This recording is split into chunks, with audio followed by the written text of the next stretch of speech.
맥시멈 4시가 되겠네요. 그죠? 이렇게 시작하겠습니다. 아까 소개했으니까 다시 소개하지 않도록 하겠습니다. 박희규 교수님을 두 번째 강사로 모시겠습니다. 박수로 맞아주시기 바랍니다.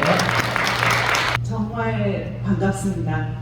이렇게 좋은 자리 마련해 주시고 같이 저와 이야기를 나눠주셔서 참 마음이 감사합니다.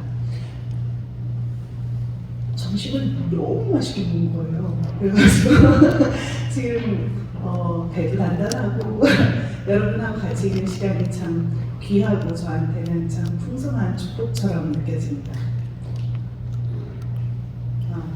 저는 아까 소개해드린 대로 말씀은 어떻게 사람을 변화시키는가 하는 이 질문이 저한테는 좀 오래된 질문입니다. 그래서 그것으로 제가 박사 논문을 그 주제로 썼고요. 그 연구의 결과로 정말 박사 논문 마친 지는 꽤 오래됐는데 책으로 결과물이 나온 것은 이제 올해 나왔습니다. 그래서 Movement of the Heart는 아까 우진성 목사님께서 소개해 주신 것처럼 감동, 우리가 은혜 받았다고 하잖아요. 그 다이내믹을 좀 같이 보는 그런 연구를 해봤습니다. 여러분 있잖아요. 제가 어른이잖아요. 이제 저도 곧 50이 되는 나이가 되었는데요. 근데 여전히 시부모님을 뵙고 인사를 드리고 집에 갈 때면은 어머니께서 나오셔가지고 사람 조심하고 차 조심하고 옷 조심하고 막 계속 말씀해 주세요. 네 어머님, 네 어머님. 그러고 나오는데 어머님의 그런 말씀들을 평생 들으면서 이런 생각, 평생이 아니라 이제 반보다는 좀 덜 되겠네요. 어쨌거나 우리 남편하고 결혼해서 어머님을 뵐 때마다 그 소리를 들으면서 약간 드는 느낌이 어떤 느낌이 드냐면요. 어머님이 그 말씀을 하시면 그것이 이루어진다고 느끼시는 것 같아요. 그래가지고 계속 말씀해 주시는 그런 모습들을 보게 됩니다. 그런데요, 제가 박사학위를 하고 있는 동안에 우리 남편은 교수가 돼가지고 저보다 먼저 한국에 귀국을 했어요.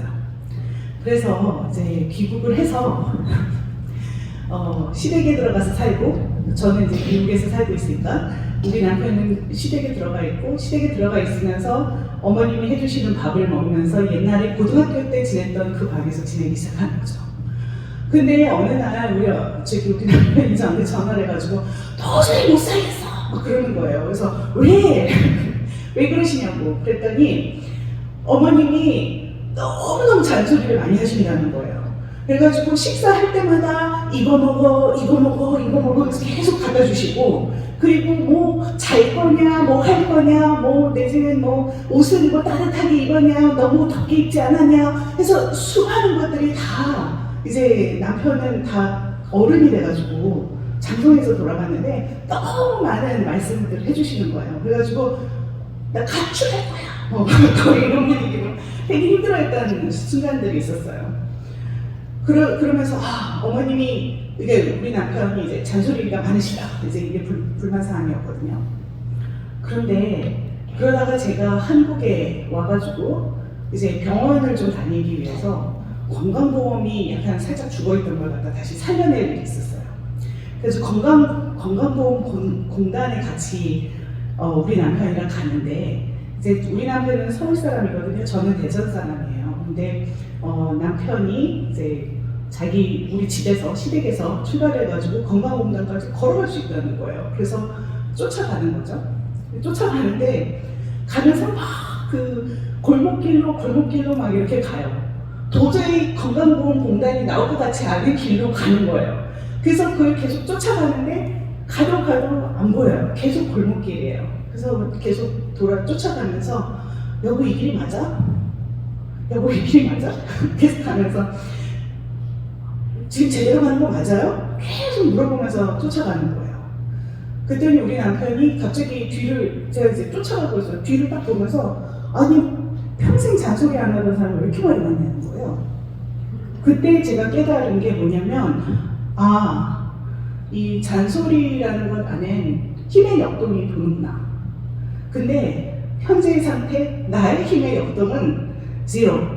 힘이 없어요.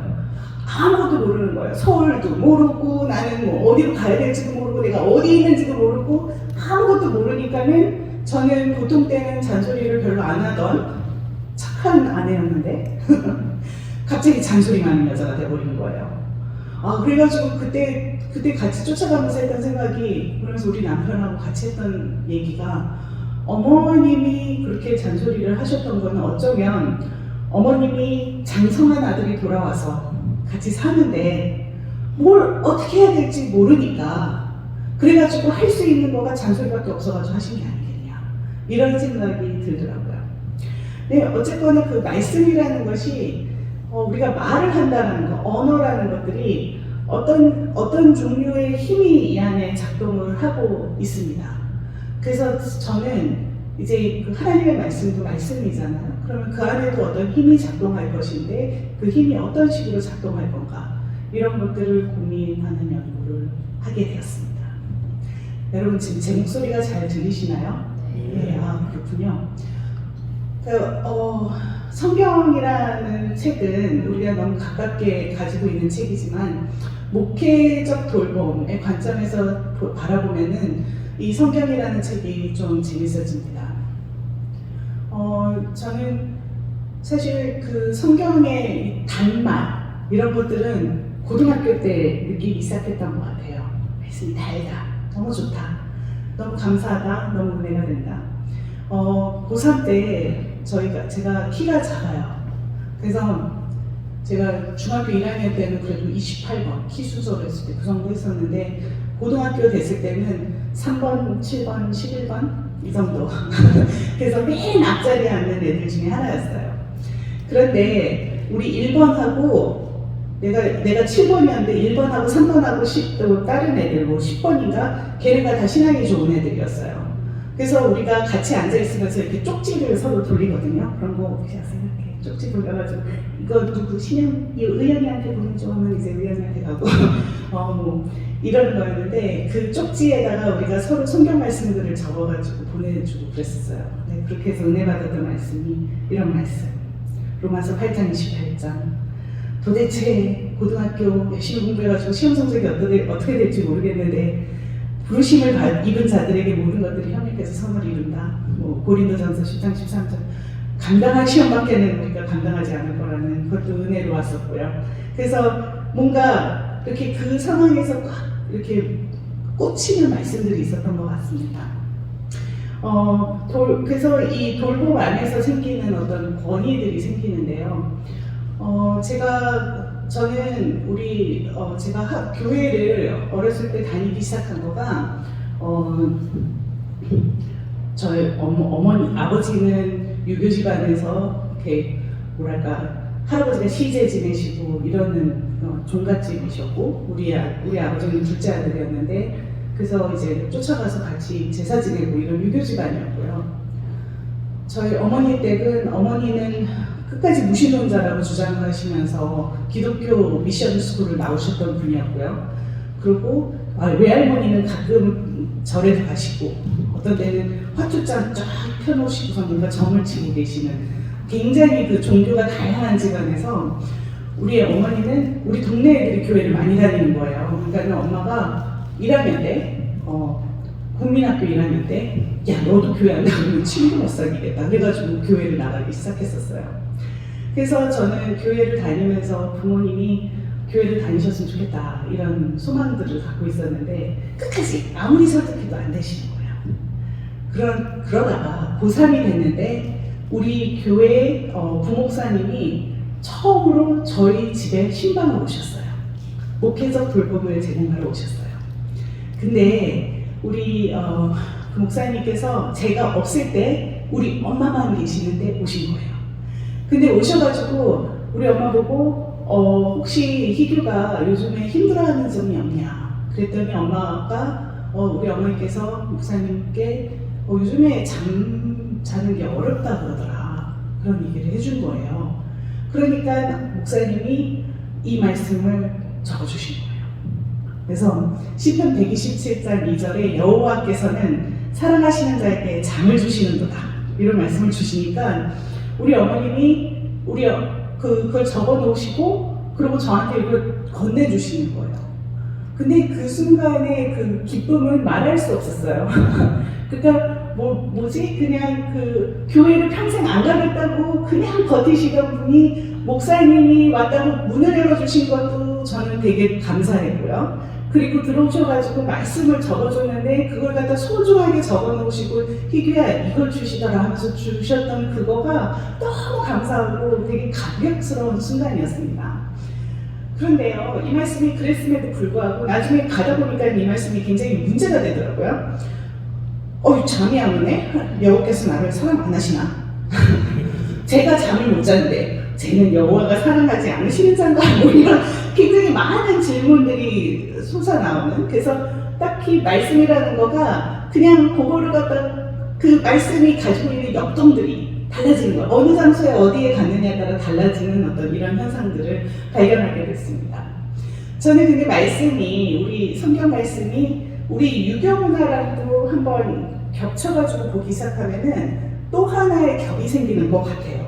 뭐냐면 아까 우리 김영석 교수님께서도 지금 아까 어디에 나오는 말씀을 해주신 거죠? 맹자셨나요? 논어였나요? 아무튼 그 유교 경전에서 나오는 말씀을 이렇게 사용을 하시잖아요. 사실 저희 부모님 세대는 그걸 많이 하시던 세대였기 때문에 경전이라는 것이 항상 우리 생활 속에 녹아있는, 공자께서 이렇게 말씀하셨다. 공자가 아사대 해가지고 했던 모든 것들이 우리 문화 안에 이렇게 녹아있기 때문에 그 겹하고도 어딘가에는 겹치는 것이 우리가 성경을 읽는 어떤 그런 경험들이 아닌가 이런 생각을 하게 됩니다. 근데 목회 상담학이라는 것은요, 저희가 이런 식으로 생각합니다. 목회 상담학이 뭐냐? 여러 방법으로 우리가 목회 상담학이 무엇인지 설명할 수가 있는데요.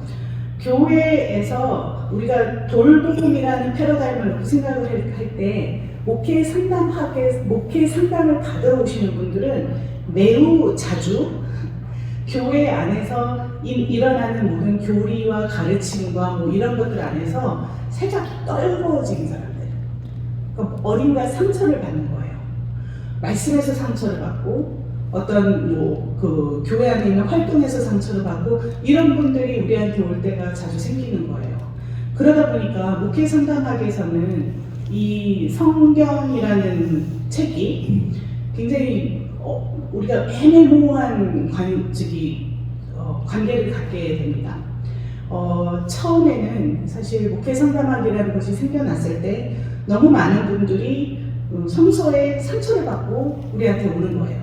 그렇기 때문에 목회 상담학에 안에서 볼 때는 성서를 바라볼 때 지금 어느 텍스트가 어느 구절이 폭력적으로 다가오는지, 어느 구절이 문제 있게 다가오는지 이런 것들을 보는 그런 관점들이 생기기 시작하는 거예요. 그래서 처음에 1950년대 보면은 몇 사람들이 그런 이야기를 하고 그런 것을 해서 목회 상담학이라는 것이 이렇게 발전할 때 성서가 그런 자리를 차지하고 있었거든요.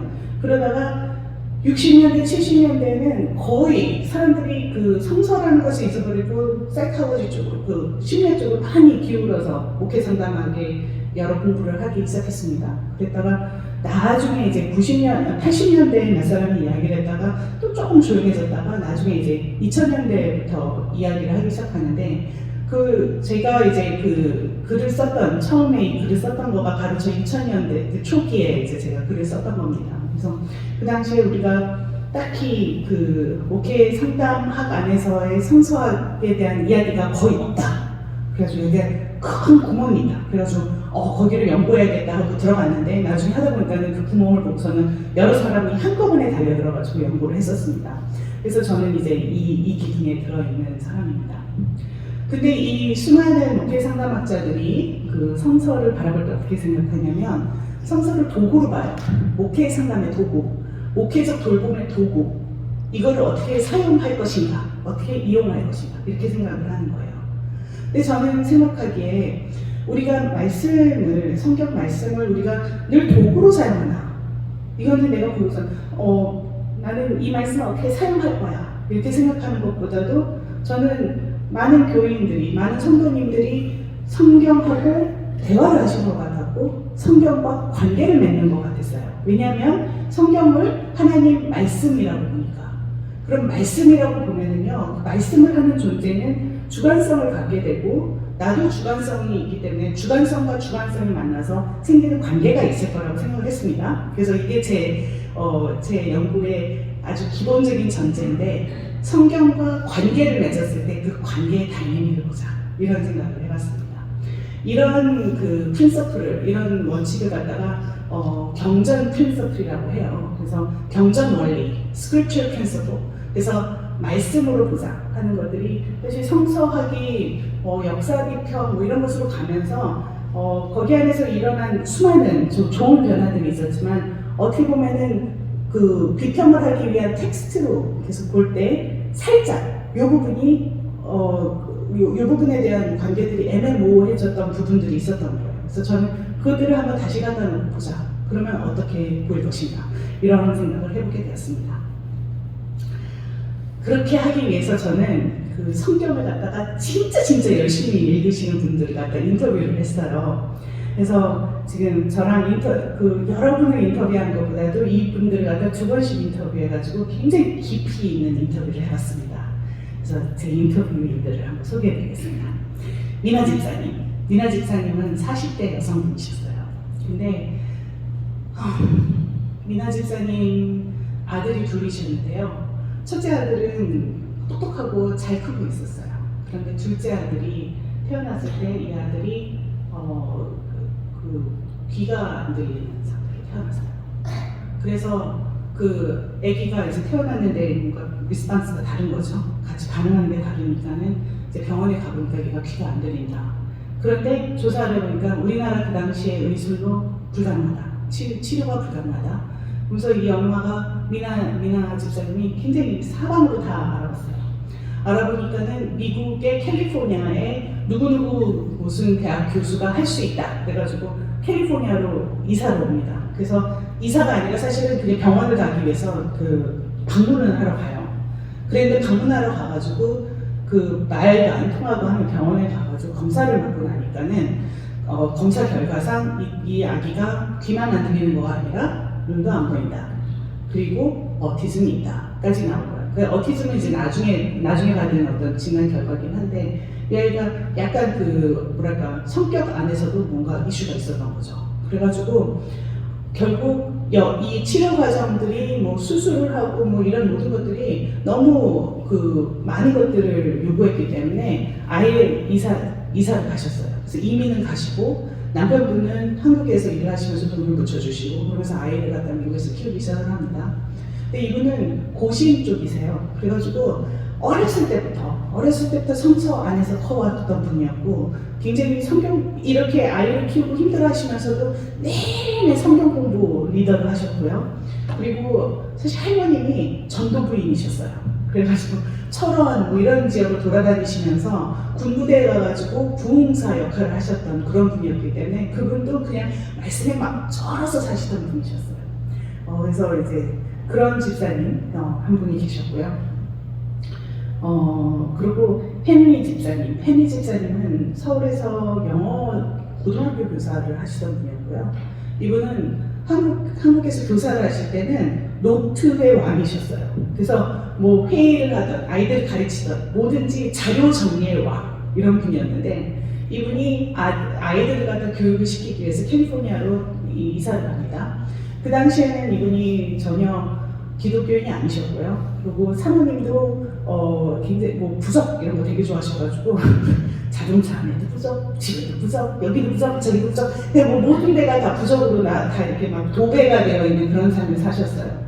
그 얘기는 사모님께서 상당히 그 불안감이 높으신 분이었고요. 그러다가 이제 캘리포니아 와가지고 살다 보면은 이제 그 큰 한인 슈퍼마켓에 가잖아요. 그러면은 이렇게 그 당시에 CD로 많은 음성 파일들을 만들었었잖아요. 그래서 CD들이 교회마다 그 설교 CD들이 막 다 복사돼가지고 그 앞에 다 가져갈 수 있게 해놔요. 그게 이제 우리 선교 방법이었거든요. 그러면은 그러다가 이제 헨리 집사님의 사모님이 그 CD를 하나 그냥 대충 하나 들고 온 거예요. 그러고서는 자동차에 다니면서 그거를 들었는데 부적보다 마음이 강하더라.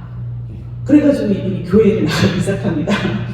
그래서 근데 이 사모님이 불안감이 높댔잖아요. 그래서 운전을 잘하셨을까요? 못하셨을까요? 불안해서 운전을 못하세요. 그러니까는 헨리 집사님이 그 당시에 운전을 계속 해가지고 이제 그 사모님한테 하셨던 얘기, 나는 절대 교회 안 들어가. 그러고서는 운전해서 교회 파킹락까지 가고 거기서 세워놓고 자기는 딴짓하고 예배 끝날 때까지 기다렸다가 사모님이 나오시면은 모시고 다시 집에 가는 거예요. 이러고 지냈는데 그 파킹락에 혼자 앉아있는 게 얼마나 재미없었겠어요. 그러니까 어느 날 들어가 본 거죠. 아니 들어가 봤는데 너무 좋더라는 거예요. 그래가지고 이분이 그때부터 교회에 들어가가지고 같이 설교를 듣고, 그리고 이분이 정리왕이잖아요. 그러다 보니까 설교를 들어가 좋았잖아요. 그러니까 정리를 하기 시작합니다. 그래가지고 그러면서 무언가 조금씩 자기 삶 안에서 변화를 느끼게 됩니다. 근데 이 헨리 집사님은 그 당시에 한국에서 미국에 돌아오셔가지고 더 이상 지금 선생으로 일하시는 게 아니고 그 미용용품 파는 가게들이 있어요. 그 가게를 운영을 하고 계셨었어요.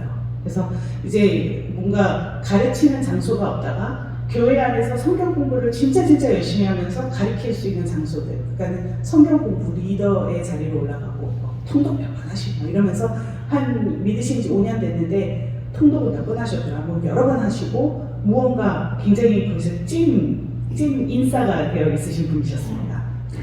노원일 장로님은 80대 그 어르신이셨는데요. 이분은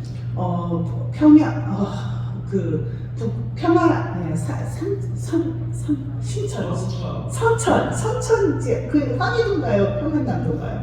아무튼 그 북한에서 내려오신 거였어요. 근데 북한이 굉장히 교육이 좋았더라고요.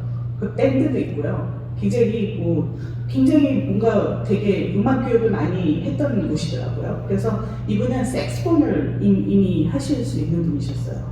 근데 남아를 하셔가지고 굉장히 극적으로 남아를 해요. 그 서해안 바다를 통해서 내려오시는데 밤에 이 썰물이 됐을 때 걸어 나올 수 있는 시간이 아주 그 금 같은 잠깐 그 순간이 있대요. 그래서 그때 그 바닷길을 인도해주는 사람이 있었는데 이분은 간증이 많으세요. 그 바닷길이 달빛이 없으면 아무것도 안 보이는 거예요. 그냥 바다에서 헤매야 되는 거예요. 그래가지고 어느 순간이 되니까 달빛이 없어져가지고 굉장히 모든 사람들이 다 헤매고 있는 그 순간에 기도를 하고 그때 달빛이 다시 나오고 간신히 뭐 건너오는 거. 그리고 이제 학도병으로 나중에 끌려가서, 왜냐면 이분이 이제 색스폰을 하셨으니까는 금방 군악대로 그대로 편입이 되셨어요. 그래서 군악대에 계시다가 나중에 전쟁에서 이제 뭔가 학도병으로 막 싸우시다가 막 총알을 피하고 막 이러시면서 살아남는 이야기, 뭐 이런 여러 가지 이야기들이 있었는데요. 나중에 이제 구로공단에서 일하시면서 무언가 거기에서 이제 뭐 그 성가대 지휘 뭐 이런 것들을 굉장히 열심히 하시다가 미국에 오셔가지고도 뭐 지휘자 하시고 뭐 이러면서 지내셨던 분이셨어요. 근데 이분은 어느 날 한인 라디오에서 성경을 필사를 한번 하면 무슨 상을 준다 하는 라디오에서의 챌린지가 있었는데, 그 옆에서 같이 듣고 있던 동료가 에이 저런 걸 누가 하겠어 그랬대요. 근데 장로님이 내가 한번 해보지. 그런데 에이 웃기지 마 하는데 그 순간에 자기가 오기로 해봐야겠다 해가지고 그걸 다 해냈어요. 상을 받고 그래서 이제 받아와서 또 뿌듯했는데, 나중에 장례식장에 가보니까 미국에서는 그 장례식에 오픈 캐스켓이라고 해가지고 그 관을 열어놓고 또 돌아가신 분을 보여드리거든요. 근데 그렇게 해놓은 그 모습들 안에 어떤 분들이 성경을 가슴에 이렇게 안고 이렇게 붙이시는 거예요. 그걸 보고서는 저거 너무 좋다. 나도 성경을 안고 죽어야겠다. 그런데 이 성경이 만약에 내가 쓴 거면 얼마나 좋을까. 그래가지고 이제 자기 관에서 들고 갈 성경을 이제 하면서 우리 마누라도 해줘야지. 우리 아들도 해줘야 되지, 우리 누구도 해줘야 되지. 그래가지고 쭉 해서 제가 근데 그 장로님께서 저한테 16번째 권인가를 저한테 주셨어요. 근데 이거를 하려면은요 어떻게 해야 되냐면은 하루에 11조의 시간을 드려야 된대요. 24시간에 11조면 한 2시간 반이 되잖아요. 그래서 매일 2시간 반을 갖다 그걸 적는 거예요. 그렇게 하면은 1년에 한 권을 완성하실 수 있대요.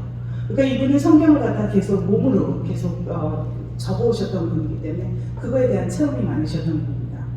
제가 한편으로는 이제 미국에서 이 연구를 진행했기 때문에 코리안 아메리칸들, 그 교포 친구들도 좀 인터뷰를 했었어요. 에이미는 에이미가 30대죠. 에이미는 약사였어요. 그래서 약사인데 늘 이렇게 그 자기 공동체 안에서 계속 성경 공부를 같이 해왔던 친구인데 되게 내성적인 친구였어요. 그래가지고 이분은 굉장히 고요하고 너무너무 참하고 이런 분이었는데 항상 자기 말씀이 어떤 자기의 삶의 태도에 배어 나와서 사람들한테 임팩트를 주고 싶어하는 그런 친구였고, 그렇지만은 이제 그 말씀을 보다 보면은 부모님 어머니가 돌아가셨던 것 같아요. 그래서 아버지가 같이 사는데 그 아버지한테 자기가 갖고 있었던 어떤 아픔과 미움, 그 이민 오면서 힘들었던 뭐 이런 것들이 계속 엮여 있는 분이셨어요. 그래서 고요하게 무언가 씨름을 하고 있는 분이었고, 캐디는 20대였는데요. 이 친구는 대학교를 마치고 교사가 되려고 열심히 노력을 했지만 교사가 나한테 맞나 틀리나 뭐 이런 것들을 막 고민하는 시점에 저를 만났어요. 근데 이 친구는 그 부모님이 이민을 와가지고 사시면서 경제적으로 너무 힘들었어요. 너무 힘들어가지고 이혼을 하셨어요. 그래서 어렸을 때 늘 바보같이 웃고 있었대요. 학교에서 아이들이 보면은 쟤는 왜 이렇게 바보같이 맨날 웃고만 있어? 그렇지만 자기는 그 웃음 뒤에 자기가 너무 기가 막히게 아픔을 갖다가 참고 부여잡고 있는 거죠. 그러고 있었는데 나중에 교회에서 열심히 하다가 나중에 과부하가 생겨가지고 결국은 나는 교회 안 다녀. 나는 내가 좋아하는 거 할 거야. 그래서는 그 클럽에 가가지고 매일같이 댄스를 하다가 그러다가 거기에서 초등학교 친구를 만나요. 그 친구도 반항을 하고 와가지고 계속 클럽에서 댄싱을 하고 있다가 이 친구랑 야 이렇게 춤을 췄는데도 뭔가 허전하지 않니? 그러면서 그래 허전해 하면서 이제 댄스 클럽 여기 구석에 가가지고 맥주 마시면서 그런 얘기하다가 나중에 커피 마시면서 그런 얘기하다가 나중에 교회나 다시 돌아가 볼까 하면서 교회 가가지고 같이 성경 공부하고 뭐 이러면서 같이 이야기를 하다가 결국에는 이 친구도 다시 교회에 들어가가지고 무언가 열심히 활동을 하고 있는 그런 친구였습니다. 데니엘은요, 이분은 신혼이었어요. 제가 인터뷰를 하러 갔던 교회의 전도사님의 남편이었는데요. 젊었을 때 굉장히 자존감이 낮고 이랬는데 이렇게 뚱뚱했던 친구였어요. 그랬는데 이 친구가 거기 안에서 뭔가 기독교인 선배들을 만나고 거기 안에서 그 선배들은 예언 뭐 이런 은사들이 있었던 것 같아요. 그래서 말씀을 갖다 직접 하나님께서 너한테 이 말씀을 주신다, 저 말씀을 주신다 하면서 해줬던 이야기들이 많았던 그런 그룹에 있었어요. 근데 그 말씀을 만나면서 그것들을 갖고 계속 곡 씹으면서 그러면서 무언가 자신감을 얻기 시작하고 자기가 밴드에 가가지고 이제 드럼을 치는 친구였는데 거기 안에서 되게 깊은 어떤 영성들을 체험을 하고 거기 안에서 말씀을 받고 뭐 이러면서 계속 몸도 변하고 마음도 변했던 그런 친구였습니다. 그래서 그 친구도 자기가 아주 그냥 말씀에 쩔어서 살고 있다고 생각하는 분이었어요. 그래서 되게 괜찮은 어떤 인터뷰 해주시는 이런 그룹을 찾아내가지고 인터뷰를 진행하면서 그분들한테 제가 물어봤던 거는 성경 말씀을 제가 이제 그렇게 성경을 많이 읽었던 분들을 만나고 싶었던 이유는 이분들이 길게 봤잖아요. 그러면 성경하고 잘 안 맞았던 때, 성경한테 삐졌던 때, 성경 말씀하고 뭐 안 읽었던 때, 뭐 이런 때가 있을 거 아니에요. 안 좋은 때도 있고 좋은 때도 있었던 분들을 보면서 좋았을 때와 안 좋았을 때의 어떤 그 변화들을 한번 얘기를 해달라고 부탁을 한 거죠. 그래서 어떤 식의 변화들을 성경 말씀을 읽고 씨름하면서 경험했던 변화들을 얘기해달라 그랬더니 그 이야기 안에서 이런 주제들이 튀어났습니다. 우선 변화가 이제 갑작스러운 변화라고 그들이 얘기하는 것하고 점진적으로 생겼던 변화라는 것들이 있었고요. 그 다음에 간증, 어느 순간 이분들이 계속 제가 간증 하나 할게요. Let me witness to this. Let me testify on this. 이러면서 간증이라는 언어를 갖다가 영어고 한국어로 계속 얘기를 하는 거예요. 그래서 간증이라는 단어가 자주 나왔고, 그 다음에 이 변화가 일어나는 순간에 영적인 알이 있다는 거예요. 그 이분들이 계속 이 얘기를 하시더라고요. 그래서 변화가 있는 순간 굉장히 영성이 쩔어 있는 어떤 그런 순간이라는 거예요. 그리고 공동체라는 이야기를 하십니다. 그래서 이 주제들을 놓고 저는 이분들이 해주셨던 인터뷰를 분석을 했고 그 결과에서 나온 것들 여러분께 좀 말씀을 드려보겠습니다. 어때요? 궁금하세요? 궁금하셨으면 좋겠습니다. 이 변화라는 것이 일어난 순간에 아주 캐릭터리스틱하게, 그러니까 굉장히 특징적으로 이분들이 사용하는 언어는 은혜 받았다는 거랑 감동받았다는 말씀입니다. 여러분도 그 이야기를 많이 사용하시죠? 그런데 이분들이 이 은혜 받았고 감동받았다는 어떤 그런 순간들이 이제 이분들이 이제 자기의 삶을 바라보면서 되게 뭐랄까 중요한 순간들을 이야기를 하는 거잖아요. 근데 그냥 여기 이 언어로 이게 표현이 되시는 것 같더라고요. 그래서 저는 이 순간들 안에 일어나는 다이내믹들을 한번 봅니다. 그래서 이제 어떤 분이 해주셨던 얘기예요. 그 감동 기쁨은요, 하나님이 나를 이렇게 하시는구나, 하나님이 나를 어떤 길로 인도하시고 어떤 계획하심이 있구나 하고 아는 건데요. 이렇게 하시면서 이 기쁨이라는 게 아는 거랑 상관이 있다는 얘기를 하시는데 이게 좀 반복되는 이야기였습니다. 그래서 성경 말씀하고 만나면 이제 관계가 전제가 되는 건데 그때 어떤 스윗 스팟이 생기는 거예요.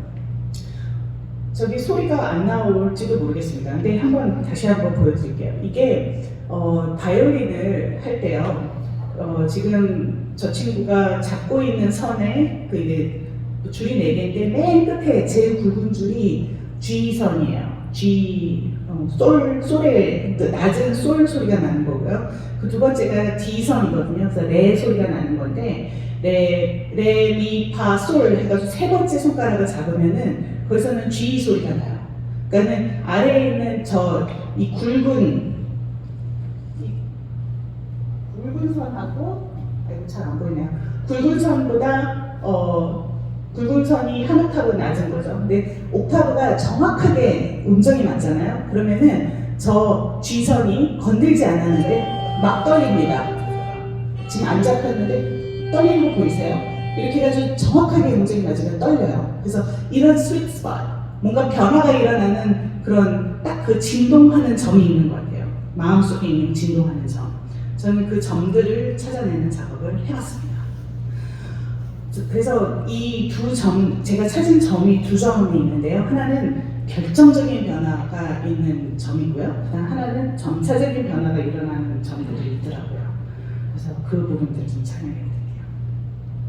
이 결정적인 변화라고 하는 이 언어는 저는 이제 결정이 생긴다. 그래서 crystallizing changes in perspectives 이렇게 얘기를 했는데요. 어떤 시각이 바뀌어가지고 그게 결정체가 되는 어떤 그런 순간들이 있습니다. 그래서 그 순간에 일어나는 다이내믹을 한번 말씀을 드려볼게요.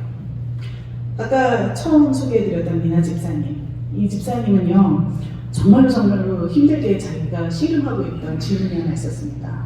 둘째 아들이 삼중 장애를 갖고 있는데 하나님께 자기가 계속 갖고 있었던 질문이 왜 저줘였어요. 주님 왜 저줘?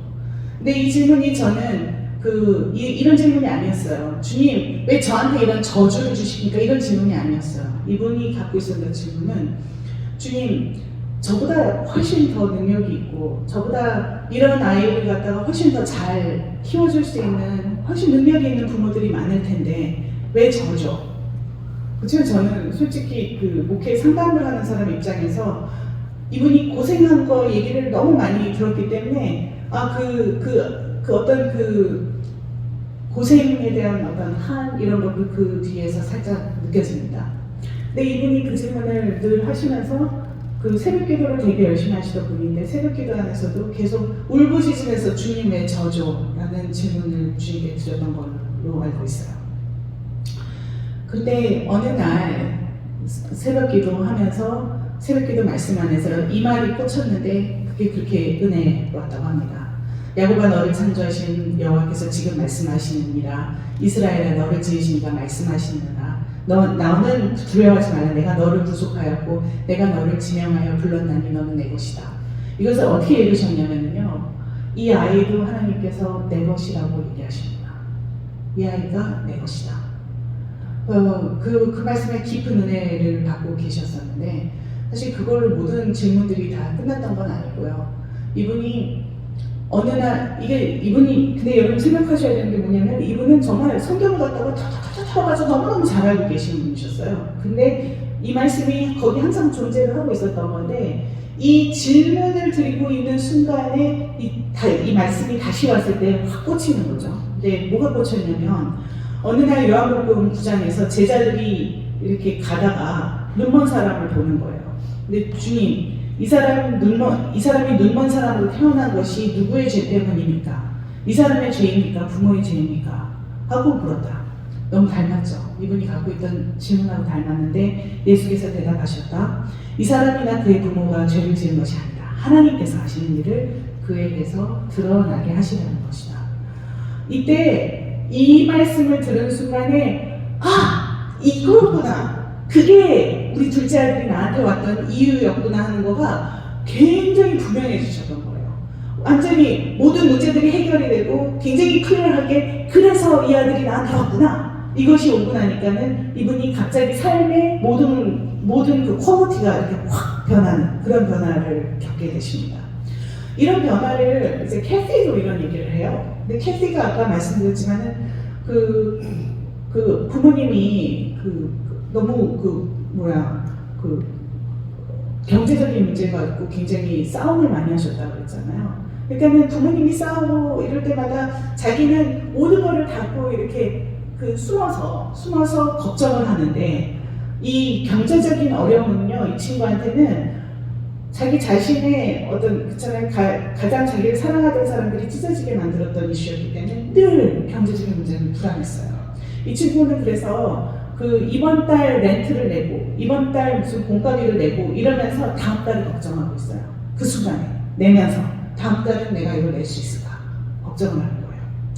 그래서 늘 이런저런 그 경제적인 걱정들 그 친구들이 물어본대요. 너는 성격 좋은 남자가 좋니 부자가 좋니? 이러면 자기는 당연히 부자. 왜냐면 이 경제적인 문제가 해결이 돼야 되니까.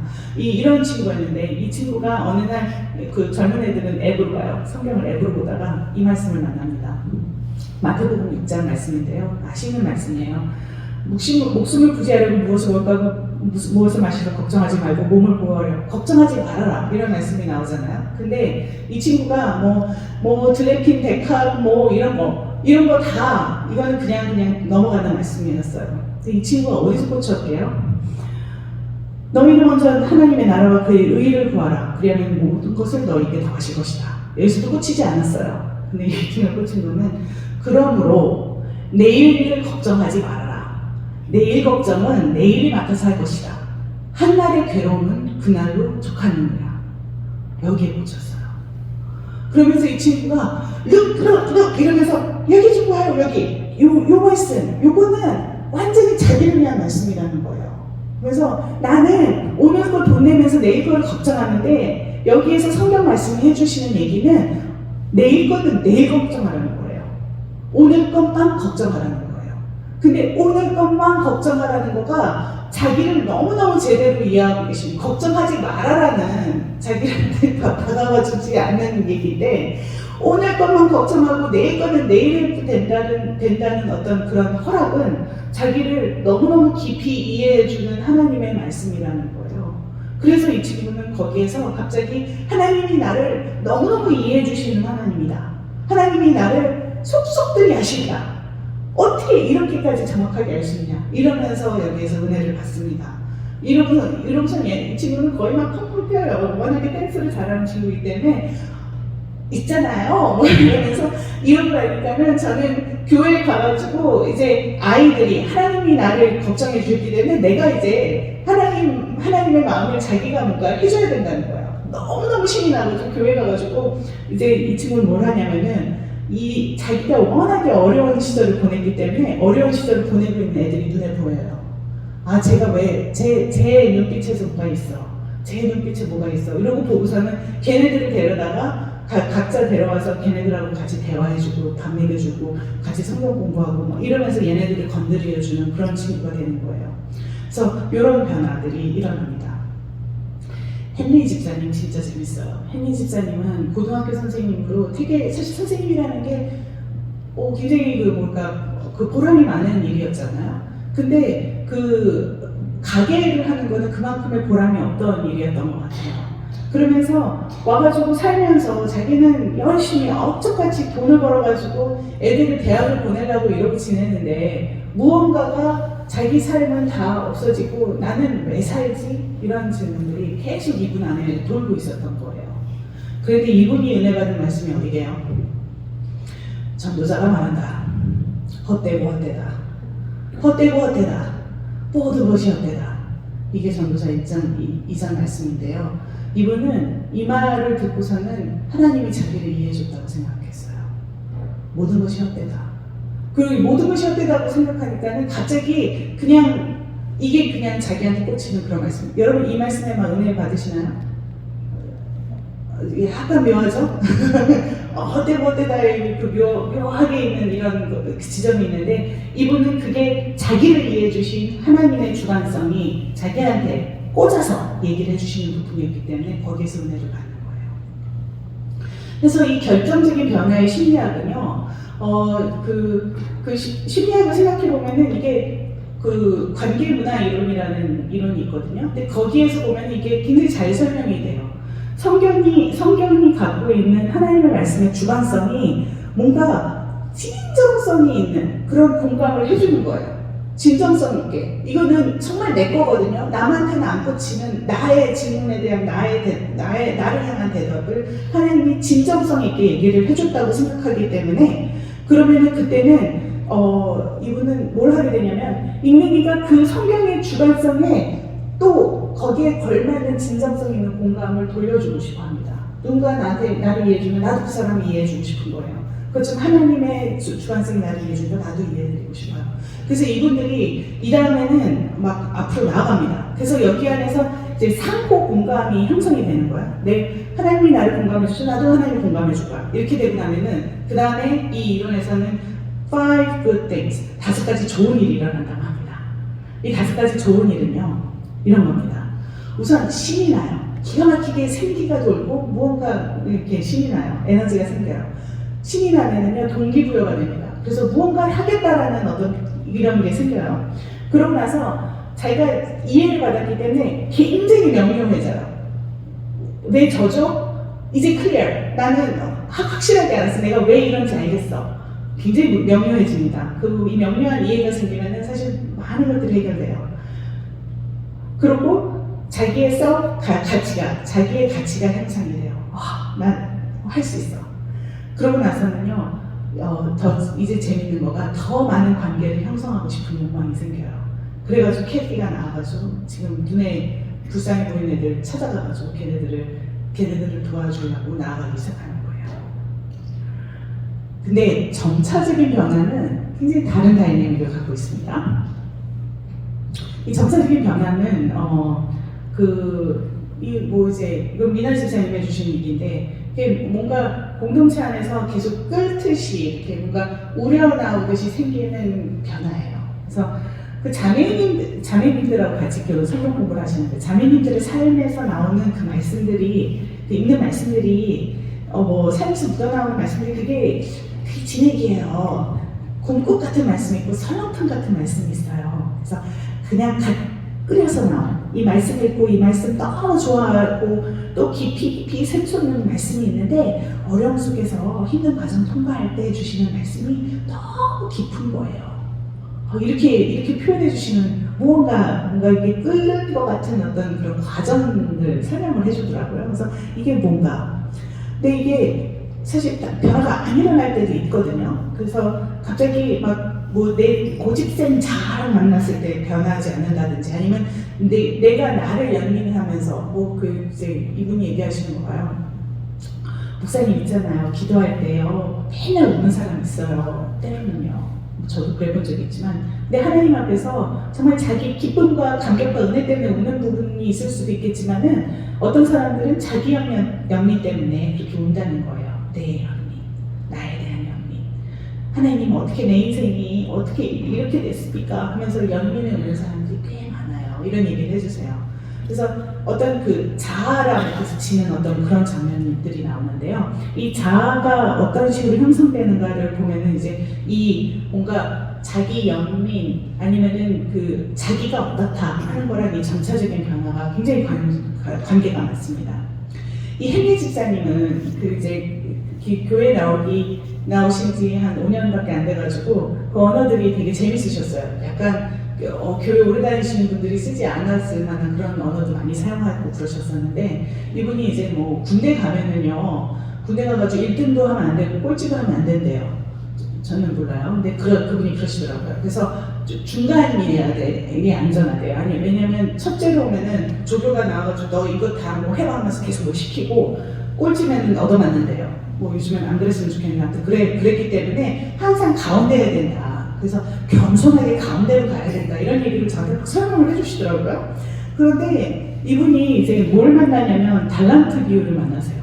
근데 겸손해야 되는데 달란트 비율을 보면은 받은 걸 갖다가 막 써야지. 그래가지고 키워놓고서는 나 잘했어요 해야지 되지. 만약에 그걸 숨겨놓고 이러고 있으면은 나중에 하나님께서 너는 뭐 이러신다는 거죠. 그래서 그게 아니라는 거예요. 그래서 여기서 약간씩 이분이 이제 뭔가 꼭 겸손하기만 해야 되는 건 아닌가 봐. 이제 이런 이야기들을 저한테 해주시다가 나중에 디모데후서 2장 20절 말씀 만나는 얘기를 해주시더라고요.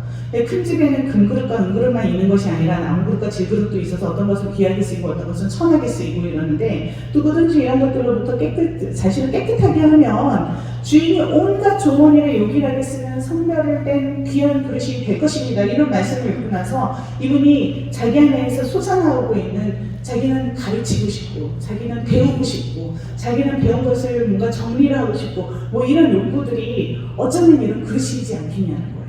이런 그릇이면은 내가 나와가지고 쓸만한 곳에 쓰면은 괜찮지 않겠냐는 거예요. 그게 딱히 겸손이 아닌 것이 아니라 하나님께서 불러주시는 것일 수 있지 않겠냐.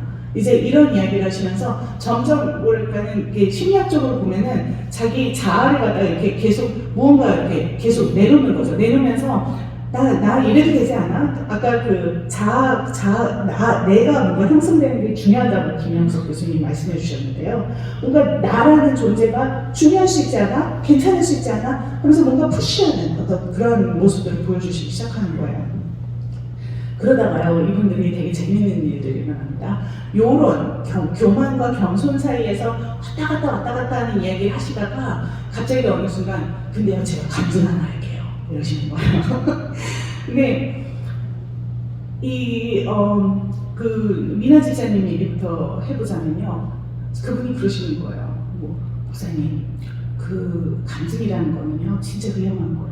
이분은 나중에 이러면서 사실 간증을 하러 많이 다니시는 분이거든요. 그 텔레비전에도 나오시고 그래서 그 아이를 키우면서 자기가 경험한 하나님에 대한 고백이 많으신 분이었는데 이런 간증을 하고 나면은요, 딱 하고 나서 어느 날 자기가 그랬대요. 내려와가지고 주님 저 잘했어요 이랬대요. 근데 그 순간에 갑자기 확 공허하게 오면서 주님께서 나한테서 영을 빼앗아 갈 것 같은 이런 뭐 어떤 위협이 느껴졌다는 거예요. 그래서 이분이 하시니까 자기 할머니가 옛날에 그 전도 부인으로 돌아다니실 때 그런 얘기를 해주시더래요. 가가지고 이제 어느 부대에서 어느 성경 공부에 내가 이야기하러 오라고 했어요. 그래서 준비를 하시면서 할머님이 주님 제가 말씀 좀 전하고 오겠습니다 이랬대요.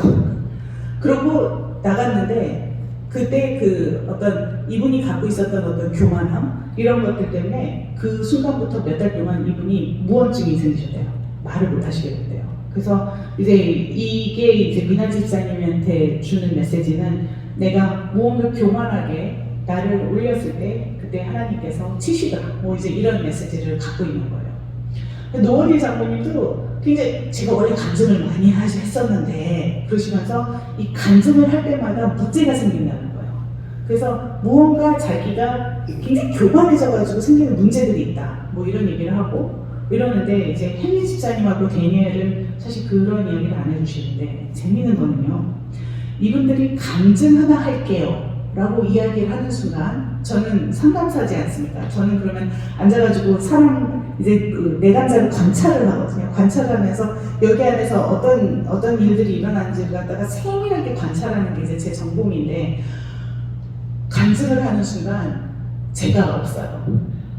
간증을 그 사람이 간증을 하잖아요. 그러면은 마치 이분이 갑자기 이렇게 뭐랄까 저는 그게 약간 자기 기움 같은 현상이 일어난다고 생각이 드는데 갑자기 이 사람이 너무 커져요. 이 사람이 하나님이에요. 이 사람이 하나님이고 자기가 하나님을 경험한 것들이 표현이 되면서 이분이 더 이상 나를 인식하지 않더라고요. 그러니까 내가 인식되지 않고 저는 더 이상 관계가 없고 저는 이 말씀을 드려야 되는 그 미천한 어떤 개미 같은 존재가 돼서 이 이야기를 들어줘야 되는 상태가 되는 거예요. 아, 그러면서 이제 느꼈던 게 여기 안에서 그 자기 심리학이라는 데서는 걸 갖다 거대 자아라고 부르거든요. 그래서 거대 자아가 갑자기 훅 나타났다가 나중에 간증이 끝나면 사라지는 이런 묘한 현상을 갖다가 현장에서 목격하게 되었습니다. 이제 마시네요. 자기 심리학을 조금만 더 설명을 해드리면 이런 일이 있습니다. 하인스 코엇이라는 심리학자가 이제 이분은 그 프로이드의 전통을 잇는다고 생각했지만 이분은 사실 프로이드랑 굉장히 다른 종류의 생각을 하셨어요. 근데 자기가 형성이 될 때, 우리가 자아라는 게 형성이 될 때, 그 두 축을 갖고 형성이 된다고 합니다. 이 두 축이 이렇게 생겼어요. 이제 우리가 아기가 처음에 태어났을 때는요, 엄마 뱃속에 있었잖아요. 그러면 엄마가 느끼는 거, 엄마가 먹는 거, 엄마가 숨 쉬는 거 이런 것들 갖다 다 엄마랑 같이 하고 있었거든요. 그러다가 애가 나오면은 아이가 엄마와 자기를 갖다 구분을 잘 못해요. 그래서 엄마가 엥 하고 엄마가 안아주고 내가 필요한 대로 그대로 엄마가 해주는 거예요. 근데 엄마가 실패할 때가 있어요.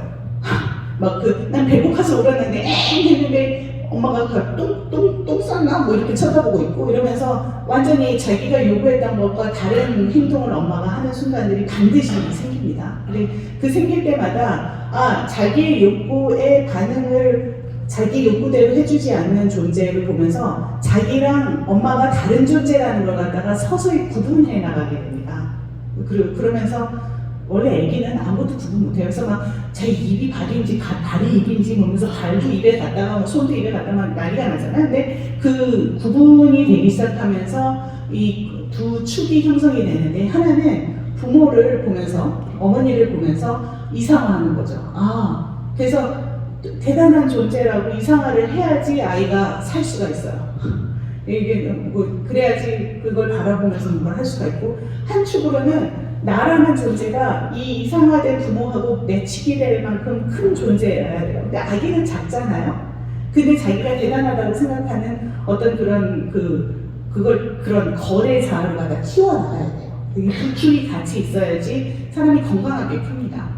이 두 축은 사실 남을 갖다 이상화하는 거하고 자기가 대단하다고 생각하는 거는 긴장관계를 갖게 되어 있어요. 근데 이 긴장관계를 갖다가 건강하게 유지를 했을 때 자아가 건강해지고요. 그 이상적인 부모상 안에서 크는 거는 우리가 이상, 목표, 인생의 의미, 건강한 관계, 공감 능력 이런 것들이 이 안에서 커나가고요. 그리고 거대자의 축에서 커나가는 건 자존감, 성취욕, 야망, 건강한 육체상 이런 것들이 거대자를 제대로 키운 아이들이 키워낼 수 있습니다. 이게 이렇게 해가지고 거대자랑 이상화랑 이런 것들을 갖다 제대로 안에서 형성해내는 거가 건강한 나르시시즘이라고 부르는데요. 우리가 나르시시즘을 갖다 굉장히 안 좋은 거라고 생각하잖아요. 근데 화이트스포츠는 우리가 모두 나르시시즘을 건강하게 키워야지 우리가 그 말씀에도 보면은 왜 너를 사랑하는 것 같이 남을 사랑하라는 이웃을 사랑하라는 그래서 나를 사랑하는 거가 같이 있어야지 그 다음에 상대방도 사랑할 수 있는 어떤 그런 축들이 형성이 된다고 생각합니다.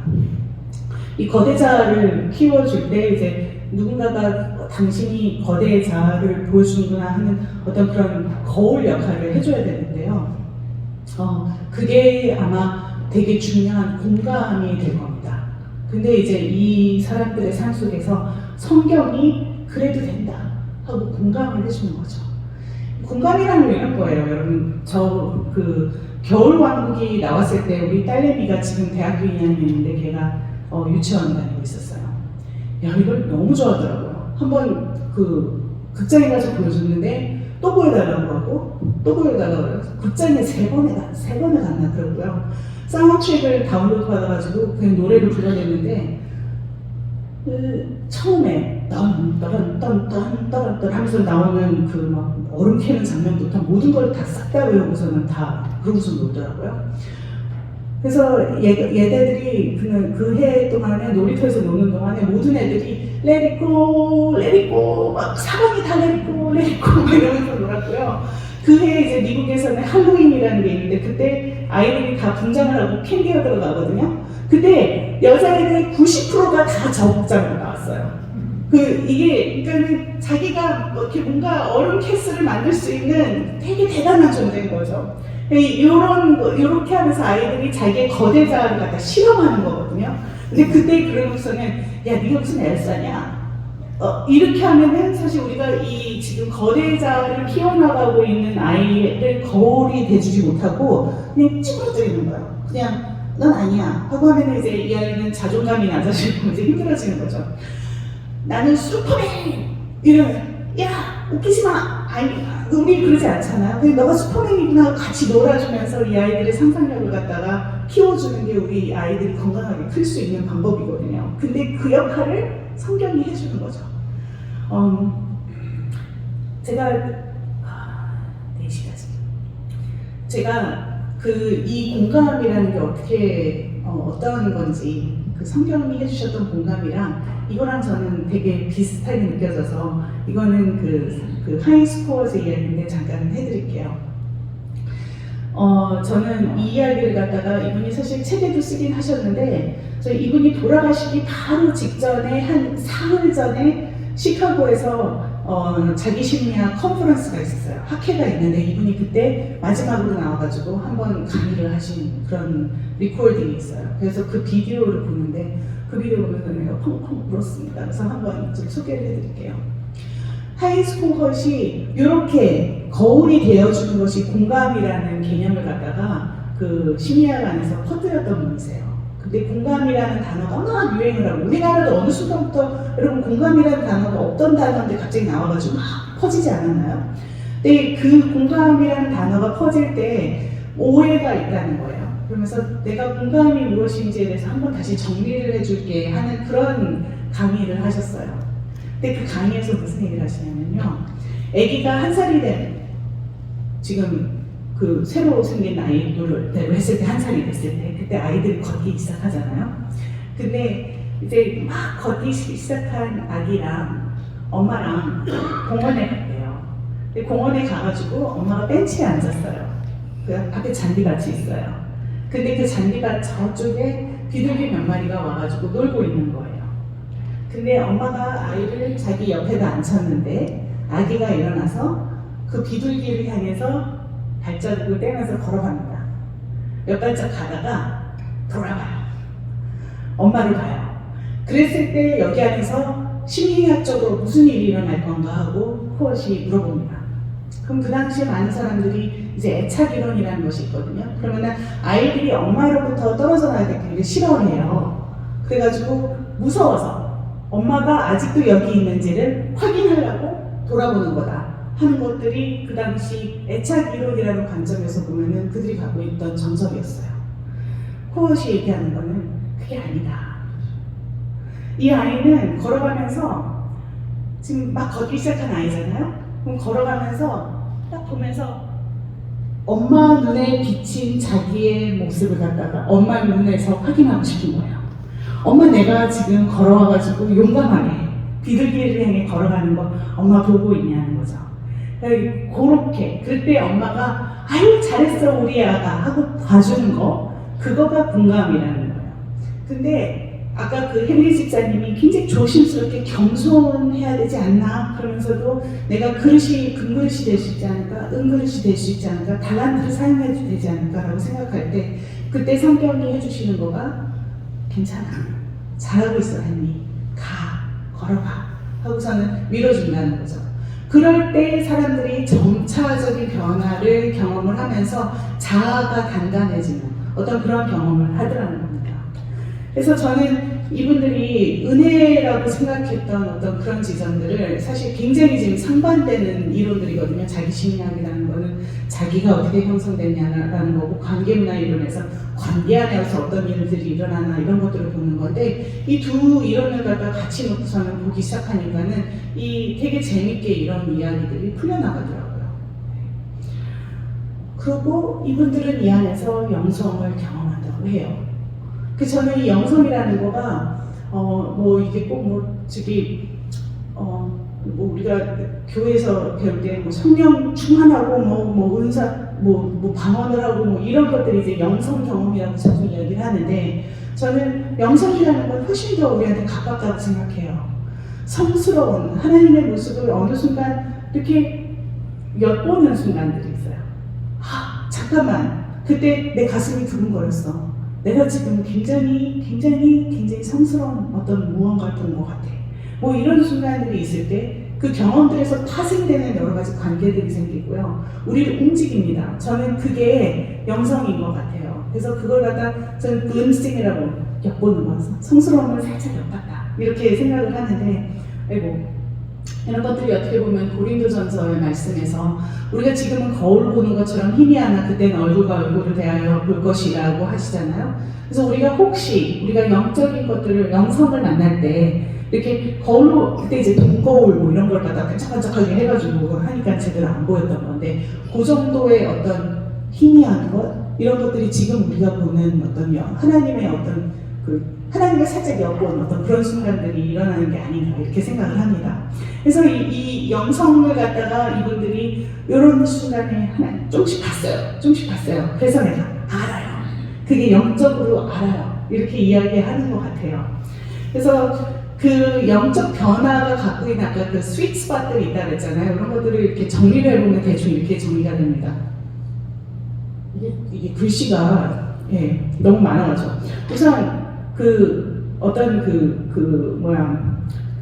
확 변할 때, 그때는 필사적인 영적 씨름이 있을 때, 거기에 문제의 핵심에 하나님께서 공감을 해줬을 때, 그때 이제 상호 공감이 일어나가지고, 그때 경험하는 하나님은요, 함께 계신 하나님이에요. 함께 계신 하나님. 그래서 우리와 임마누엘의 하나님. 내가 뭘 했지? 조절해 주시는 거군요. 이런 거고요. 근데 내가 거기 뒤에 뭐라고 써 있을까요? 어떡하지나? 임마누엘. 그리고 그때의 힘, 제가 왜 관계 안에서 말씀에 힘이 있댔잖아요. 힘은 나누는 힘이에요. 그래서 성경이 갖고 있는 권위는 막 이렇게 해, 이런 거가 아니라 내가 너와 함께 할 거야, 같이 손잡고 가자 하는 어떤 그런 힘을 보여주시는 거고요. 그 다음에 자아가 막 성장하기 위해서 어떤 거대 자아가 비춰지는 어떤 거대 자아가 공감을 받았을 때, 그때는 하나님이요, 이렇게 이제 사실 그 공감의 성격은 저게 뭐라 그러더라? Transmuting Internalization이 사실 그 긴장관계를, 두 축의 그 긴장관계를 잘 만들어내가지고 변화를 일어나는 어떤 그런 걸 갖다가 헨스포시 얘기했던 그 이론 용어인데요. 아무튼 그런 성격에 공감을 하게 되는 거고요. 그때 하나님은 높으신 하나님이에요. 그래서 초월적인 하나님이 이렇게 공감을 해주는 거죠. 너도 클 수 있어. 왜냐면 하나님은 이상화된 대상으로 같이 계시는 거니까. 그러면서 해주시는 거. 근데 그 하나님이요, 초월적인 존재인데, 재밌는 거는 파워는 할 수 있어 하면서 밑에서 받쳐주는. 그래서 하나님이 나를 위해서 나를 도와주는 어떤 그런 힘으로 존재하시는 거죠. 그래서 이런 식의 스윗 스팟들이 일어나더라. 그래서 이게 성서를 통해서 어떤 경험하는 심리학적인 변화들이 이렇게 생겼더라 하는 것이 이제 제 연구의 첫 번째 부분에 나오는 이야기들입니다.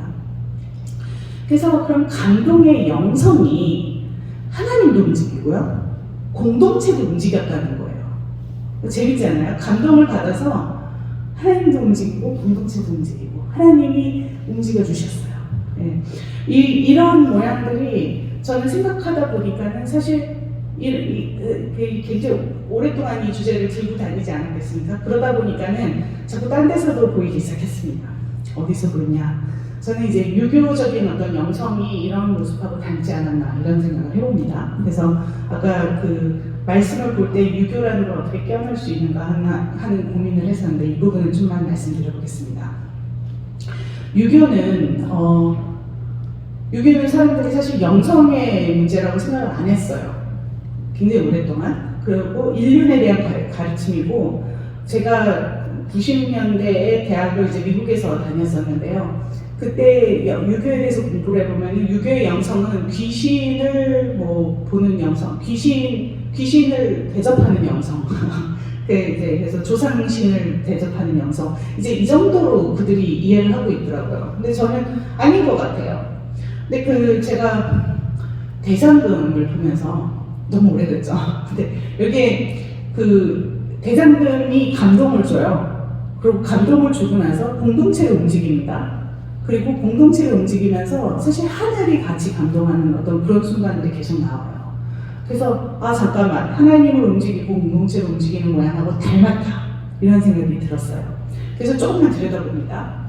근데 여기 그 다이내믹하고 되게 닮은 것들이 어디에 나오냐면 삼강행실도에 나와요. 삼강행실도는 거기 안에 어떤 얘기가 나오냐면 하나님을 감동시킬 만한 효자가 나오든지 충신이 나오든지 연려가 나옵니다. 그래서 효자편이 있고 충신편이 있고 연려편이 있거든요. 근데 여기에 나오는 인물들이 진짜 대단한 일을 해요. 허벅다리를 잘라가지고 국을 끓여서 부모님한테 해준다든지 아니면은 연려들은 많이 죽고요. 자기를 희생해서 죽고 그리고 충신들도 굉장히 자기 목숨을 바쳐가면서 충심을 보여주는 어떤 그런 장면들이 나와요. 근데 이 삼강행실도가 항상 그림이 있고요.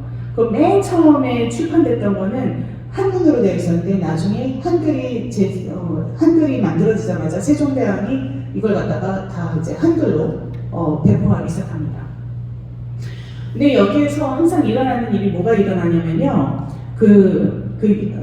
지금 왕상부빈 해가지고 이제 왕상이라는 효자가 있었는데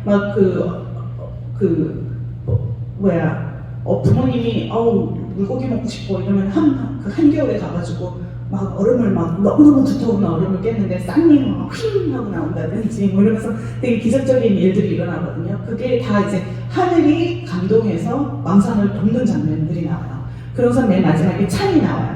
그래가지고 왕상이 어쩌고 저쩌고 해가지고 이제 왕상이 하늘을 감동시키고 공동체를 감동시켜가지고 나중에 여기서 어떻게 됐죠? 뒤에는 정순이래요. 정사의 이름 높이니라 높더라 이렇게 하면서 벼슬자리로도 나갑니다. 그래서 이런 것들이 계속 반복되는 게 삼강행실도인데요. 여기서 계속 하늘이 움직여요. 하늘이 감동을 받아요. 하늘이 움직이는 것들이 나오는데 사실 그런 개념은 유교 안에서 우리가 갖고 있었어요. 하늘의 천명, 천리 이런 것들이 항상 중요했단 말입니다. 네. 그런데 이 천리를 그래서 연구를 하는 거가 이제 양반들이 하고 있는 어떤 수신, 제가 지구편천하 할 때 수신의 어떤 그런 모습이었을 거고요. 그런데 여자들은 딱히 저거를 안 했거든요. 여자들은. 그럼 연려들은 어떻게 했냐? 그러면 그 연려들의 다이내믹이 굉장히 재밌는 일들이 일어납니다. 우선 연려의 역사를 보면은 되게 웃기는 게 옛날에 연려라는 단어가 여기 보면은 리우시안이라는 사람이 전한실에 썼던 걸 보면 연려가 저런 캐릭터들을 갖고 있어요. 모의, 현명, 인지, 순정, 절의, 그리고 변통. 그래서 좋은 엄마여야 되고요. 그다음에 현명해야 되고요. 그다음 인자한 어떤 지식을 갖고 있어야 되고, 지혜를 갖고 있어야 되고요. 순절하고 순정을 갖고 있어야 되고요. 절의를 갖고 있어야 되고, 그다음에 말도 잘해야 돼요. 변통해야 돼요. 이런 게 이제 원래는 연려였는데 나중에 현명, 인지, 변통, 똑똑한 거 이런 건 다 없어져요. 그러고서는 명청 시절에 가가지고 이제 우리 뉴 컨퓨셔니즘을 뭐라 그러더라. 나중에 후기 유교가 뭐라 그러죠? 아무튼 우리나라로 들어온 어떤 그 유교의 전통 안에서는 모의, 좋은 엄마여야 되고 순절해야 되고 그 다음에 절의만 있으면 되는 거예요. 그러면 여자가 연려가 돼요. 연려의 성격이 그런 것들이 됩니다. 그리고 단어도 바뀌어요. 옛날에 중국에서는 이게 연려 해가지고 굉장히 모범적인 여자를 갖다 연려라고 했는데 우리나라 가면은 불화변이 붙어가지고 그러니까는 뭐랄까 자기를 불태우는 여자가 돼야 되는 거죠. 그래서 이제 그 삼강행실도의 연려편을 보면 굉장히 재밌는 일들이 많습니다. 우선 삼강행실도는 우리나라의 성경이에요. 성경이 세상에서 제일 많이 편찬된 책이지 않겠습니까? 삼강행실도가 조선시대에 가장 많이 편찬됐던 그리고 여러 번 편찬됐던 책이에요. 그래서 전 국민이 갖고 있는 게 삼강행실도였어요. 그리고 거기 안에 연려전이 항상 들어있었고요. 그리고 여기 안에는 뭔가 휴자가 됐든 충신이 됐든 뭐 연려가 됐든 묘하게도 자기를 파괴해가지고 그 한 해를 감동시키는 그런 일들이 일어납니다. 근데요, 여기서 내가 좀 재밌던 게 뭐냐면은 연려전이요. 조선 후기에 가면은 그러니까 연려편이었어요. 이거는 삼강행실도에서. 근데 조선 후기에 가면 연려전이라는 것들이 굉장히 많이 만들어져요. 많은 양반들께서 연려들을 칭송하는 전을 씁니다. 그래서 이게 장르화가 돼요. 이게 지금 강원도에 있는 경춘기라는 거가 있는데요. 여기에 그런 연려전 하나가 거기 안에 쓰여져 있습니다. 한번 예를 보여드릴게요. 저 한문을 제가 읽으려면 힘들어요. 그래서 번역을 했습니다. 경춘이라는 여자아이가 있었는데요. 그 강가에서 빨래를 하고 있다가 굉장히 예쁜 여자였기 때문에 문남성들의 가슴을 설레게 했는데 항상 욕을 뿌리쳤어요. 그런데 몸가짐이 바르고 그랬는데 그때 영월부사로 부임했던 이만해를 따라온 그 아들 실랑이었던 이수학이 보다가 미모에 멈춰서고 둘이 첫눈에 반했어요. 그랬는데 수학은 뭐 이렇게 해가지고 뭐 고백하고 뭐 하다가 나중에 정표도 써주고 뭐 이랬는데 나중에 이만해가 한양으로 올라가면서 이별을 고하고 나중에 입신해서 훗날 꼭 돌아오겠다는 약속의 글을 써서 경춘에게 정표를 남기고서는 그걸 안고 경춘을 기다렸어요. 10월 20일 새로 부임한 부사 신광수가 경춘의 미모에 관해서 수천 결기를 요구했지만 거절당했고요. 경춘은 수학과 백년가요를 맺은 정표도 보이면서 막 했는데 결국 뭐 나중에 계속 뭐 고문당하고 이러면서 하다가 결국에는 며칠간만 불을 멈춰주시면 강난 몸을 추스려서 원하는 말을 다 들어드리겠습니다 하고 윤허를 받고서는 쉽니다. 그날 다음날 아버지 묘소 가서 인사드리고 금장강 변으로 향해서 동생 머리를 묶여준 다음에 벼랑 위에 앉아 노래를 몇 수 부르고 나서 그러고서는 거기서 뛰어내려서 죽습니다. 집안 나중에 가서 보니까는 옷 속에 꿰맨 자국이 있는데 거기 안에 수학이 감해줬던 정표를 항상 들고 있었습니다. 이게 그 연려전이에요. 그래서 이제 교체되고 뭐 이랬다 하는 것들을 이제 양반들이 계속 이야기를 거기다 올려놓습니다. 이게 계속 장르화가 되거든요. 그리고 왜 그랬을까요?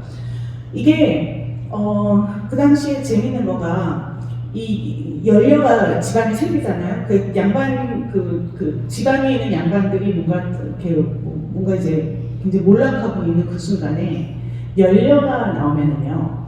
그러면은 그 집안의 많은 문제들이 해결됩니다. 근데 뭐가 해결되냐면 연려문이 세워져요. 연려문이 세워지면 그 집안은 더 이상 세금을 안 내도 돼요. 세금이 다 면제가 돼요. 그럼 세금만 면제되면서 그 집안의 가세가 기울었던 가세가 확 살아나고요. 그 다음에 집안에 있는 양반들은 양반이 되려면 누군가가 벼슬 자리로 나가고 이래야 되는데 그거를 안 해도 여기는 양반가인 거예요. 확실하게 양반가. 그리고 여자 입장에서도 여러 가지 베너핏이 있습니다. 뭐가 있냐면 지금 연려가 어떻게 되냐면 남편이 죽으면은 여자가 따라 죽으면 연려가 돼요.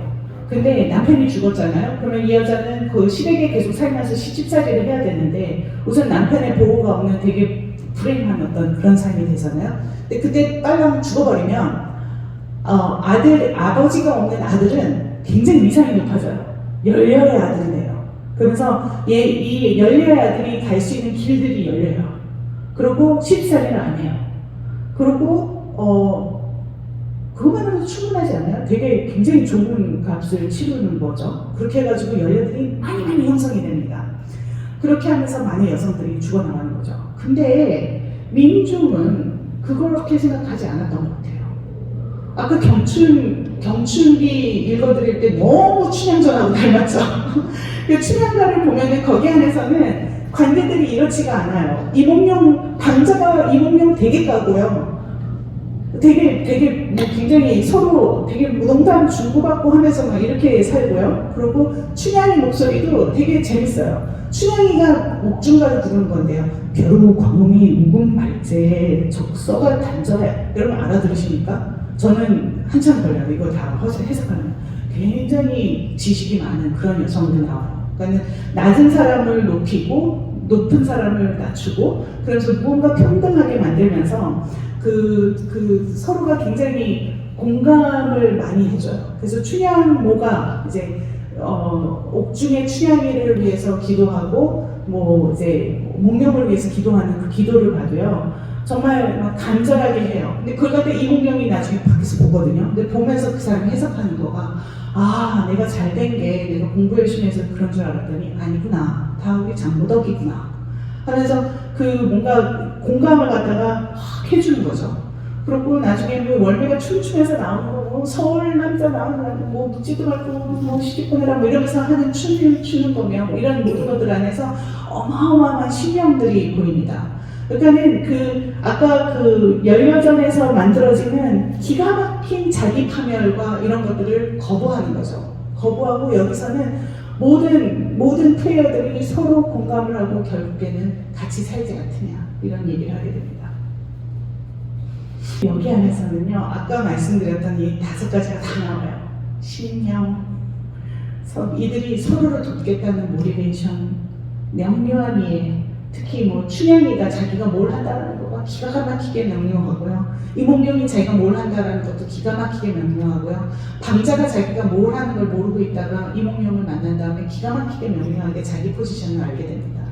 그리고 각자가 여기 안에서 자기 이해가, 자기 가치가 형성이 되고요. 그리고 더 많은 관계를 형성하고 싶어하는 욕망들이 다 나타납니다.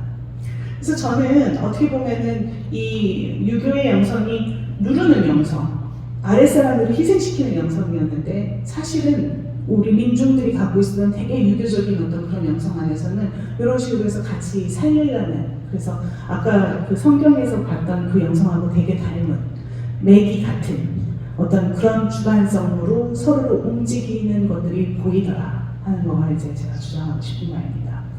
그래서 그냥 수신을 하는, 그리고 사실 목사님들이 갖고 있는 어떤 어떤 가정이 우리 어머님이 갖고 있는 가정하고 되게 닮은 부분이 있을 때가 많아요. 말씀을 하면은 이 말을 들었으면 이렇게 듣지 않을까. 내가 차 조심해라. 내가 말을 했기 때문에 너가 차를 조심했고 그래서 그 교통사고를 하지 않았다. 이런 거랑 그러니까 평신도들께서 성경을 읽어가지고 만들어내는 것들하고는 약간 차이가 있더라. 그래서 거기까지에 있는 여정들이 따로 있더라는 거예요. 그래서 제 인터뷰이들이 이 여정들이 사실 우리 입장에서 보면 이렇게 보였어요 하고 설명해 주는 것들이 있었습니다. 어느 분이 이러시더라고요. 내 방에 그 말씀이 내 방에 등이고 내 길에 빛이라고 하는 그 시편 말씀은 사실은 이렇게 생겼다는 거예요. 등을 들고 가가지고 빛이 비치는 게 훤하게 모든 게 비치는 게 아니라 등을 들고 있으면 딱 거기 밑에만 보인다는 거예요. 그 길에서. 그러니까는 나는 딱 요만큼만 보여주시는 걸 보고서는 걷는 거예요. 그러면은 내가 받은 그 말씀, 빛이 됐던 말씀은 퍼즐 피스가 돼가지고 나한테 주어지는 거예요. 그러면 이 퍼즐 피스는요, 이분들이 어떤 얘기를 하냐면은 말씀은 많이 읽어서 다 돌아다녀요. 이렇게 공중에 다 돌아다니고 있는데 이 퍼즐 피스가 이 변화가 되는 그 순간이 되면은 딱 거기 가가지고 딱 맞아 떨어지는 그 순간이 은혜의 순간이라는 거예요. 너무 재밌게 표현하지 않으십니까? 이게 딱 되는 순간이 있는데 이 여정은 이 피스가 항상 내가 이 피스를 들고 있는데 사실 어디 붙여야 될지, 이 퍼즐 안에서 어디 붙여야 될지가 항상 정확하지가 않은 거예요. 왜냐면 그림이 단 그려졌으니까. 근데 가다 보면은 어디서 붙고 가다 보면 또 어디서 붙고 이렇기 때문에 오늘 설교 말씀을 들었다고 해가지고 그걸로 내 인생의 문제가 해결되는 게 아니고 이게 그냥 퍼즐 피스로 돌아가는 거라는 거죠. 근데 그 과정은 항상 비성경적인 과정이에요. 이 말씀을 들으셔서 핑! 돌고 가는 게 아니라 돌고 막 이렇게 직선이 아닌 어떤 그런 과정을 향해서 가는 거고요. 그래서 어떤 여행 같은 어떤 그런 과정이 생기는 거예요. 그리고 이분들은 그 미국에서 기독교인으로 있었기 때문에 항상 거기 안에서 약간의 탈식민주의적인 모호성과 불안감들을 느끼고 있는데요. 그 성경이라는 거가 사실 우리 것이 아니었잖아요. 다른 곳에서 우리한테 온 것이었고 그게 올 때는 또 사실 우리는 미국을 통해서 왔고요. 그래서 약간 제국주의의 어떤 그 힘과 같이 왔던 것이기 때문에 우리는 늘 이걸 받을 때마다 애매모호해하면서 굉장히 정치적인 공간에서 자기를 해석해 나가면서 이걸 받아야 돼요. 그럼에도 불구하고 내가 서 있는 공간은 많은 것들이 일어나는 곳이고 거기 안에서 우리는 그 여러 가지 고민을 하게 된다는 거죠. 자, 이 부분들은 좀 넘어갈게요. 근데 그 미완성된 퍼즐을 통해 가지고 여기에서 이분들이 이 완성될 수 있는 하나님의 나의 인생에 대한 전체 그림이 무엇인가를 갖다 계속 상상을 하는데요. 이 상상을 할 때는 이제 저는 그걸 갖다 이분들이 되게 탈식민주의적인 어떤 공간에 있기 때문에 거기에서 가능하기 위한 어떤 그런 이야기들을 했는데요. 사실 이런 겁니다. 아까 퍼즐이요. 이렇게 해가지고 구멍이 생기잖아요. 이 구멍들이 생길 때 우리한테 상상의 가능성들이 생깁니다. 여기 안에서 무슨 일이 일어날 것인가? 하나님께서 여기 안에서 무슨 일들을 이뤄주실 것인가? 이런 상상들을 우리가 끊임없이 하게 되는데요.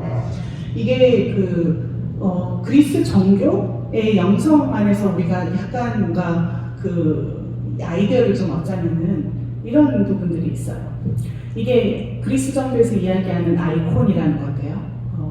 그 예전에는 이게 뭐라더라 우상이네 어쩌네 하면서 막 다 깨부수고 막 이랬던 전통도 있었고요.